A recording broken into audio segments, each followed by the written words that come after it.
days at the stick. From who's got it better than us to brick by brick. It's always the 49ers way, from off-season to game day. Yeah, we talk back. It's the 49ers Cutback.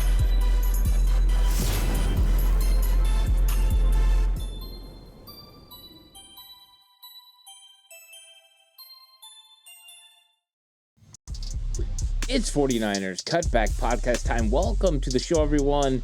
Time to talk about the linebacker depth chart. It's gotten a lot more interesting over the last week or so because the 49ers have continued to add players to their roster. They are being very strategic about who they add, but we're seeing players come in, and with that, we have changing depth charts. We have guys that are now competing to be on this roster that weren't here before. You got to think the 49ers team continues to get better. So just this last week, the 49ers signed linebacker Chaz Surratt. Now with that, Deshaun White was waived by the 49ers, and he had signed last year and was a part of the 49ers practice squad. But when you look at Chaz Surratt and what he brings to this 49ers team, you have to think they upgraded the linebacker position. This linebacker position headed into the draft was one that was definitely questioned. They needed more depth. They needed some additions at linebacker, and they did. They drafted Nick Martin, and that was a huge addition. But now they've started adding depth pieces. They added players in free agency, and now they're adding them post-draft in free agency. And now you start looking at the 49ers depth chart at linebacker, and you're like, wow, this is actually a lot better than I expected it to be. This linebacker room is making me feel a lot more comfortable than it did headed into the draft. And a couple additions will do that. But I think the 49ers are definitely making some moves that are going to be not just good for the short term, but good for the long term as well. They have a very strategic way that they're building this team, but also certain types of players. And they really have a couple of different types of linebackers that they go for. You could kind of see that in the evidence of how they draft, but you see it a lot differently when you get Robert Saleh and DeMeco Ryans involved in the draft process. And we know DeMeco Ryans is in Houston right now, but I'm just saying the way that they continue drafting, even after Robert Saleh left, it kind of illustrated the certain type of players that they like to get that fit their system. So this is going to be a fun conversation because the 49ers are going to have some absolute competitions at linebacker during training camp. I think training camp is kind of lining up to be very exciting this year. We are going to have key competitions at defensive end, at defensive tackle, at linebacker, at cornerback, at safety. Along the defense, there is competitions almost everywhere. The only guys not in competition to start, Nick Bosa, Fred Warner, De'Amari Lenore. Like, those are the only guys that aren't in competition to start. Everyone else is out there having to compete for a roster spot. I love that. That's going to be motivating. That's going to be invigorating for the 49ers team that Kyle Shanahan admitted came in flat last year, that things didn't feel right. Well, guess what? You've got young players. You've got hungry players. You got guys like Nick Martin that told John Chapman when he was interviewed, I want to start day one. And with that being said, and I said this to John Chapman a couple weeks ago, if I'm D. Winters and I'm hearing a guy like Nick Martin say that, or I see a guy like Nick Martin drafted and he's expected to play will linebacker, I'm getting a little bit of a chip on my shoulder. Like, wait a second, I'm here. I'm the one that's supposed to be the will linebacker. I've been the one waiting for Dre Greenlaw to move it out in free agency. This is my time. Well, guess what? It's whoever's time it is that's able to get things done on the field. So D. Winters is going to be strapped in and locked in because he's got to outcompete Nick Martin for that spot. And there's a lot of similarities between the two players, and I love it. And the whole time, you've got All-Pro Fred locked up to a new contract, sitting in the middle of this defense and absolutely ready to guide the young guys. This linebacker room is set up to be fun. And if you just look at recent history, the 49ers have played young linebackers. So it's not out of the question Nick Martin can help this football team this season. Just look at 2018. Young player in Fred Warner. But even if you go to 2017, Reuben Foster played a ton in his rookie season. We know that didn't work out, off the field issues. But they are willing to play young players. Fred Warner in 2018, Dre Greenlaw in 2019. These guys have been able to step in and fill a role. The 49ers love it. So what we're going to do in this episode is we're just going to break it down. We're going to go position by position as far as linebackers. We're going to talk about which guys are going to be where in the depth chart headed into training camp and where we expect it to be coming out of training camp and into the regular season. Because there's two different things. Where you are when you initially start and where you finish is two entirely different things. So we're going to work through the whole thing, talk it out. It's going to be a fun episode. Please like and subscribe to the channel if you haven't already. If you're listening audio platform, it's 49ers Cutback on Believe Network. Please give it a 5-star rating. And if you are going to bet with Bet Online. Bet Online is the world's most trusted betting platform, your number one source for all your sports betting action. Baseball season is in full swing, and we're into the NBA and NHL playoffs. And BetOnline has more ways to stay in on the action with the latest odds, news, and scores, even live in-game betting while the games are being played. With the largest selection of odds on everything from MLB, NBA, NHL, and UFC, BetOnline remains the best online source for all your sports wagering info. In between games, head over to the BetOnline casino with all the top Vegas-style games, including poker and live casino. Bet Online, the game starts here. So the first thing we want to do is just look at the roster and how the 49ers have built and constructed this offseason.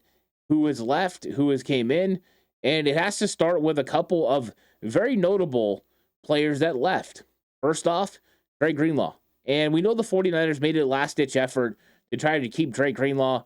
They were willing to go in and spend the money, and there's been questions whether they should have waited that long or what the communication was like with Dre Greenlaw. But I think the one thing that we can really look at is Dre Greenlaw did not really play for the 49ers at all last season. He basically played one half, and then he got re-injured. So when you're talking about the impact that Dre Greenlaw had in 2024, it really wasn't anything. So 49ers have definitely seen that Dre Greenlaw, especially over the last couple seasons, has been struggling with injuries off and on. And, of course, he missed most of last year because of an injury that happened in the Super Bowl the year before. So Dre moves on. Not just him, but another guy who had been around this organization since 2019 as well in Demetrius Flannigan-Fowles, who was considered a special teams ace for part of his time in San Francisco. With linebacker position, one of the keys is going to be how can you help on special teams? And when we're talking about the end of the roster guys, we're going to be talking about special teams, and their effect on special teams could be the determining factor of whether they're on the San Francisco 49ers in 2025 or if they're moving on somewhere else. Because special teams does hold a lot of weight this season, but it usually does. And so linebacker is one of those key places where being a demon on special teams is going to help you make this team. So remember that. So out goes Greenlaw, out goes DFF. Those two guys have been consistent for the 49ers at linebacker since 2019. Also goes out number 59, Devondre Campbell. And that never worked out. It's unfortunate because the guy had showed potential in his career, but he was mentally checked out. And he mentally checked out for the 49ers when Dre Greenlaw came back. And we are very glad that he's moving on and he won't be a part of this team. So that's 3 veteran players out. And in comes a lot of young guys. So let's talk about who came in first. You have to talk first off about the young player that got drafted in the 3rd round in Nick Martin. You add a player at pick 74 that I think the 49ers are super high on out of Oklahoma State. And the things that you love about Nick Martin are the speed, the athleticism, the way that he reads things quickly. He's got good instincts. And so he did spend time last year injured, which is going to make a lot of people nervous, but he's very healthy right now. The way he handled the injury was very good. He could not play. He could not practice. So what did he do? He put himself into the film. He put himself into a coaching role and started helping his teammates around him. I think that illustrates a lot of why the 49ers liked him. But not just that. They also liked his interviews. They felt he had good leadership capabilities, but was also a very good communicator at the line of scrimmage. Those types of things translate to playing for Robert Saleh, because one of the things the 49ers do, and Fred Warner said this a ton, Talanoa Hufanga said this a ton when he was here, and even Jair Brown last year, was over communicate. That is something that the 49ers love when it comes to defense. Constant communication. And it is a key. And what did we see last year from Nick Sorensen's defense? Lack of communication. We saw confusion on the back end. Guys not lining up correctly. Guys not playing coverage correctly. Playing zone on one side, man on the other, and not having everything married together. Well, you want to make sure you have guys that can communicate at linebacker. You have a really good communicator in Fred Warner. Now you get one in Nick Martin. So I think that was part of the reason they really liked him. So he comes in. I talked about Chaz Surratt a little bit as well. This is a guy that played in the system, wasn't drafted by Robert Saleh, but once Saleh got his hands on him, he played for Robert Saleh for 3 seasons. So this is a guy that's hyper athletic. Again, another 4.5 guy. Nick Martin, 4.5 guy. D. Winters, 4.4, 4.5 guy. Super fast. And so Chaz Surratt is going to be added into this. But it's not just the defensive portion of this that's important for Chaz Surratt, but also the special teams portion, which is big for Chaz Surratt because he played for Brant Boyer with the Jets. He made 10 tackles last season on special teams, which was a real issue for the 49ers. When you're talking about kick coverage and punt coverage, they struggled with some of these linebackers being able to make plays and make tackles. So a big addition for Surratt when it comes to not just defense, but special teams. Same with Luke Gifford, who they bring over. The 49ers bring over the Tennessee Titans, former special teams coach, to be Brant Boyer's assistant special teams coach. And with him comes John Weeks, the long snapper, but also comes Luke Gifford. And Gifford is not just a special teamer. I don't want anyone to think that. Luke Gifford has been pretty good at linebacker when he's been asked to play. He's not an elite starting player. He's more of a rotational guy, a guy that can step in and play some key snaps for you, make some plays, and you're going to like what he does when it comes to tackling. He plays well inside the box. So he's not a sideline-to-sideline demon like Chaz Surratt or D. Winters or Nick Martin, these guys that can run around and fly next to Fred Warner. But he's a guy that's consistent, a guy that's going to make tackles. And really, he's going to make a lot of plays on special teams. So Surratt, Gifford, huge additions on special teams who could fit into this 49ers depth at linebacker. So hyper speed and youth towards the top. And then you've got the additions of Gifford and Surratt. Gifford, not the speed guy. Surratt is. The only other linebacker addition the 49ers have was undrafted free agent Stone Blanton. And they were willing to give Blanton $92,000 signing bonus to come play with the 49ers. And Stone Blanton is an interesting guy because he's never really been like phenomenal, but he just makes plays. He's not a standout in any regard, but he makes plays in the game that really help. And he's one of those guys that's really good with a punch. You talk about Fred Warner being good, creating turnovers with a punch. Stone Blanton, too. That's something that he does at a high level. So Blanton is going to be expected to play special teams as well. So how does all this fit together? Well, let's start to go through it. Let's start to fit these guys where they are. Now, other guys on the team that aren't new additions, of course, Fred Warner, All-Pro Fred. You had D. Winters as well. Tatum Bethune, who they drafted last year in the 7th round. He's still on this roster.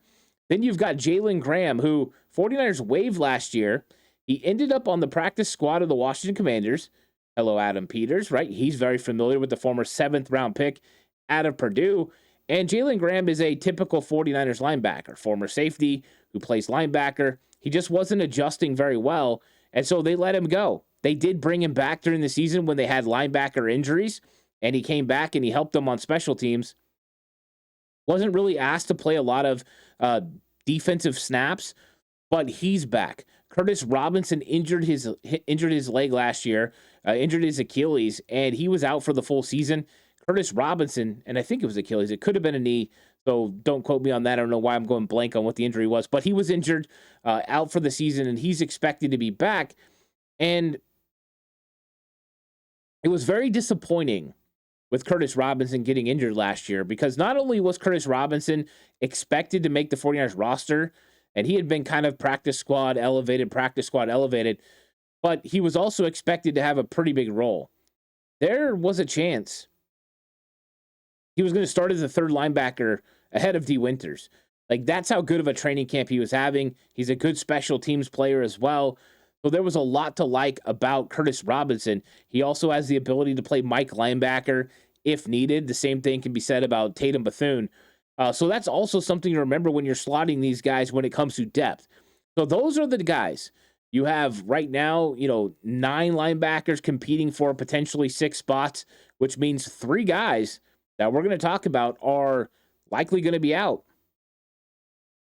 Young guys, veterans alike, could be looking for a new team. So by the end of this, we'll talk about who those bubble guys are and, where they're going to be out. So headed into training camp, this is what I expect the depth chart to look like.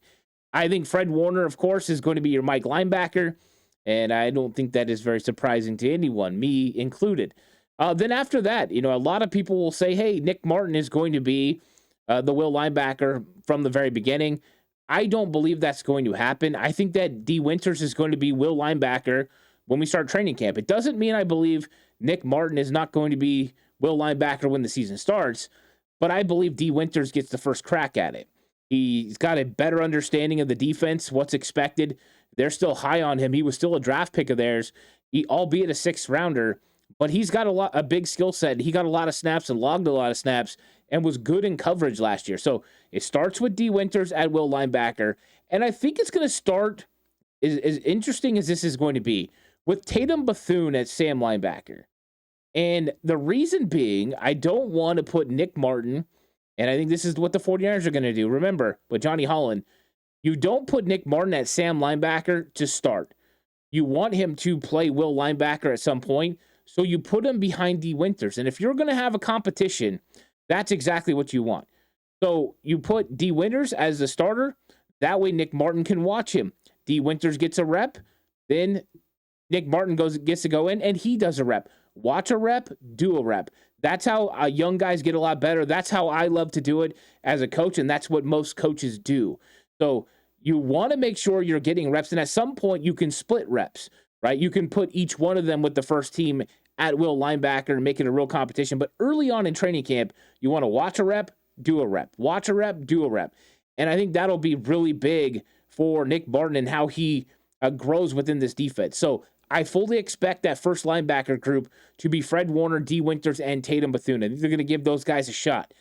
I do think of those guys, Bethune is the shakiest to be a part of that first group because there's always the chance the 49ers could put a Chaz Surratt or a Luke Gifford in those situations and let them play there, or even a Curtis Robinson, and allow them to be a part of that first group with Bethune being a part of the second group. It will also depend on who they see as Mike linebacker number 2. If Tatum Bethune is going to be Mike linebacker 2 or in a running to be a sub for Fred Warner, there's a chance he could be on the second unit and not have a chance to start at Sam. But because he played so much Sam last season, I'm going to put him at Sam to start because I think that's what Johnny Holland and the 49ers are going to do. So that's the first group headed into training camp. That second group, I talked about Nick Martin playing will linebacker, and that's what I think he's going to do on that second group. Nick Martin will be the will linebacker. I expect Luke Gifford, because Tatum Bethune is starting at Sam linebacker, to be the Mike linebacker behind Fred Warner. He has experience playing linebacker in this league for a while. I think he can handle it. And then Chaz Surratt, the new addition, playing Sam. And I think that Chaz Surratt, because he's played within this system already, the 49ers can fool around with him playing different positions. He doesn't have to play just will linebacker, and that will kind of give the 49ers the ability to move guys around. They could also, leave Chaz Surratt on the third unit, so that way he could play will linebacker, and they could move somebody else up into Sam linebacker like Curtis Robinson. That's something that can happen. But I think it's going to be Gifford at Mike, Nick Martin at will, and Chaz Surratt at Sam linebacker to start that second unit. This is for the beginning parts of training camp. This thing will be fluid. This thing will be moving as training camp happens, and these guys are out there performing. It's going to be a big competition. We'll see guys move up and down the depth chart, but this is how I think it starts. Then that third unit, which is still pretty good, we'll have Jalen Graham as the Mike linebacker. He's played Mike in San Francisco for a little while, so he has an understanding. I think will linebacker will be Curtis Robinson. I think that they feel comfortable with him playing will as long as he's fully healthy. And then I think the Sam linebacker is going to be Stone Blanton. Sam linebacker is the easiest to learn of the three linebackers, and I think it fits his skill set probably the best as he's moving into the NFL. I think he projects more to be a Sam linebacker than he does a Will linebacker. Even though he wasn't terrible in coverage, there was actually some ability there. I would worry about when they go into certain drills and he's getting caught out in space against a running back or a tight end. I think those might be a little bit difficult for Blanton, the same way that we talk about Bethune. And that's one of the categories I want to talk about is you have these guys, right, that are unicorns, like Fred Warner. He's an absolute unicorn. And then everybody else is kind of got a similar skill set to somebody else, right? D. Winters, hyper fast, smaller, undersized. Nick Martin, hyper fast, small, undersized. Chaz Surratt, hyper fast, small, undersized. Curtis Robinson is a little bit of a bigger guy that kind of translates more to Fred.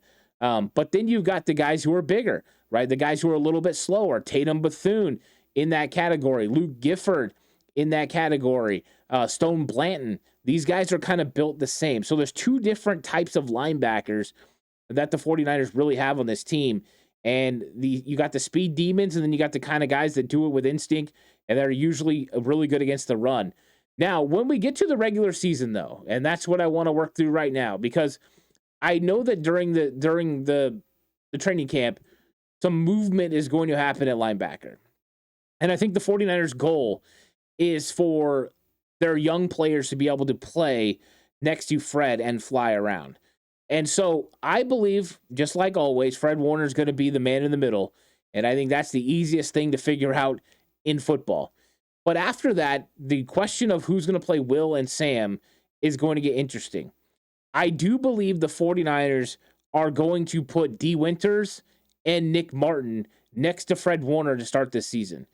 I think they're going to go out there gangbusters with their young guys and let these guys learn on the fly. I think because of how D. Winters has experience in the NFL, I think he's probably going to get more snaps than Will. And I think that Nick Martin is going to start at Sam linebacker the way that D. Winters did last year. However, I don't believe that it's going to be exclusively D. Winters playing Will linebacker. I think that there are going to be certain times and certain situations where the 49ers put Nick Martin out there and pull D. Winters off the field. So normally, when you go to your sub package, which is your nickel or dime or whatever, dime's usually one linebacker, but your nickel, you have two linebackers out there. Most of the time, it's your Will linebacker and your Mike linebacker who are out there because you're the best in coverage. You're the ones that are able to handle things. Most teams will put you in 11 personnel and still run the ball. That's why I believe that you're going to see a mixture, because D. Winters is going to be better than Nick Martin in coverage initially. He just is. He's more comfortable in space. He's got a good pedal. He's able to stay with guys. He's pesty. But I think Nick Martin is going to be the better run stopper of the two, especially early on. His instincts are there. He comes up, he finishes. He's a good tackler.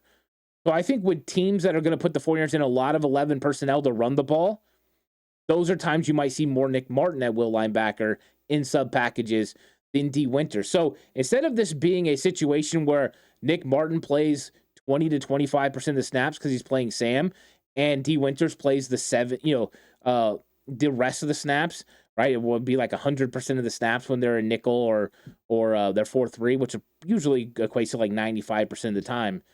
I think that number is going to be adjusted a little bit. I wouldn't be shocked to see these guys, 60-40. D. Winters 60% of the snaps to Nick Martin 40. With Nick Martin playing some Sam linebacker and some Will. That's what I think could happen with these guys. Now, of course, Nick Martin has to go prove it on the field. He's got to pick up this defense. He's still got to use those instincts. He's got to be able to play Will linebacker, which is an adjustment in the NFL where you're asked to do a little bit more in coverage, play a little bit more in space, and really help complement Fred. So I think it's going to be interesting, but I do believe that you're going to see more Nick Martin this year than we seen even of D. Winters last year. So this will be a fun game with these two hyper-athletic guys next to Fred Warner, which I think benefits the 49ers greatly when you look at who's going to be playing defensive line. And when you've got Alfred Collins and C.J. West and Mikael Williams, you're going to be able to set a firm edge. You're going to be able to stop these movement up in the middle from the duo blocks, That means really fast linebackers are pivotal to have, and you have three good ones right there, not to mention the backup. So that's what I believe the starting unit when the 49ers head to Seattle in September is going to be. Fred Warner, D. Winters, Nick Martin. And I think that those guys are going to be out there, and they're going to learn, and they're going to learn on the fly. And I think it's going to be a lot of fun. And the guys behind them, this is where we get to that point where guys have to prove they can help your football team. I think some of the most easy way to do this is find the guys that are going to play good linebacker, but also have special teams help.